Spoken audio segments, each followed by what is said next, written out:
Who was it that said, if you think you understand quantum physics, you don't understand quantum physics?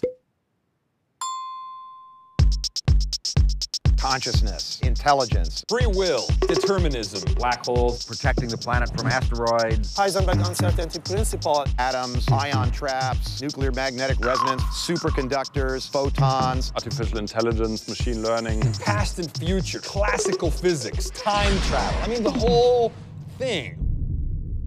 I can tell it's going to get very hot as I start speaking, so tell me if I start to look really shiny.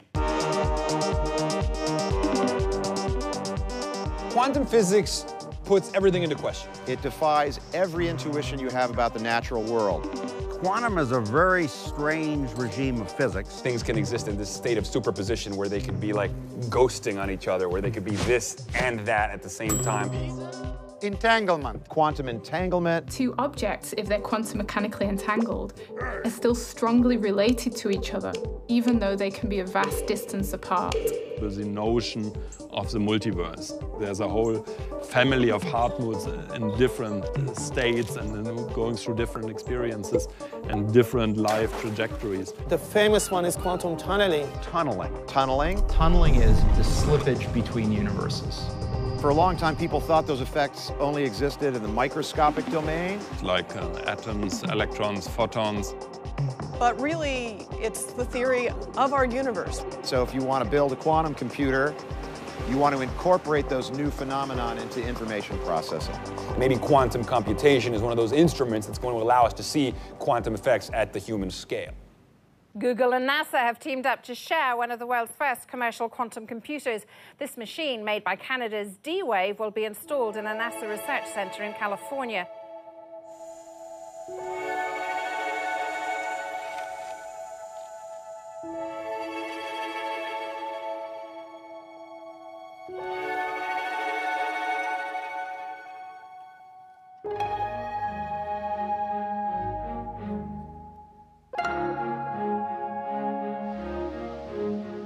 This is the inside of one of our dilution refrigerators.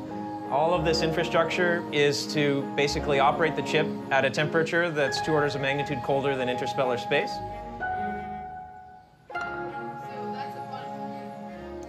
The processor is a quantum computer.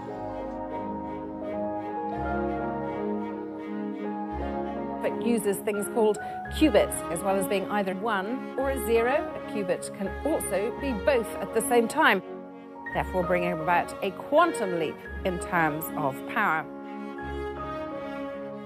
Harnessing principles of reality that are, up until very recently, completely not observable by us is just fascinating in ways that I can't completely articulate. The overwhelmingly obvious killer app for quantum computation is optimization. Optimization problems are extremely difficult problems. Actually, all Google server centers together will not be capable of coming up with the best solution to these optimization problems as they get larger. So now, what is an optimization problem? Here, I'll give you an example. You want to do a trip through South America and you want to visit a number of cities. And then you ask, what is the cheapest ticket I can get to visit, let's say, 20 cities? And you can, of course, different routes and different airlines. And sort of imagine I list all the different options I have for my different routes to travel to these cities.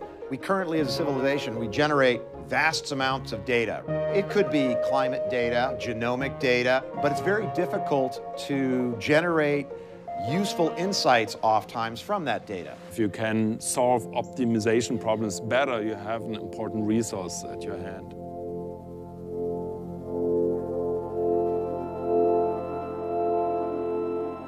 I think at least it teaches us that we shouldn't be naive about our world, that we shouldn't think about the world as a simple machine.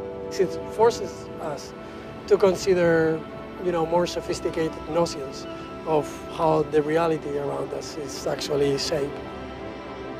I can't ask it how long I'll live or the meaning of life. Really, we don't know what the best questions are to ask that computer. That's exactly what we're trying to understand now. To me, the most important question is, are we alone? And I have a feeling that quantum computers, as they mature, are going to help us answer that question. This is, of course, a more long-term research endeavor, and there are still tremendous obstacles and big questions. Some of those will be addressed in D-Wave, some will be addressed at NASA, and some at Google. I wasn't sure I would be able to experiment with a quantum computational device in my lifetime, and now I'm confident that I will be able to. How amazing it is that we, with our monkey heritage and monkey brains and monkey fingers, have somehow lucked into a brain that allows us to ask legitimate questions about the nature of physical reality. That's so cool. It's that human risk to go forth into that unknown frontier. Whether it's space exploration or quantum exploration, we do it because we must. We do it because that's what it means to be human.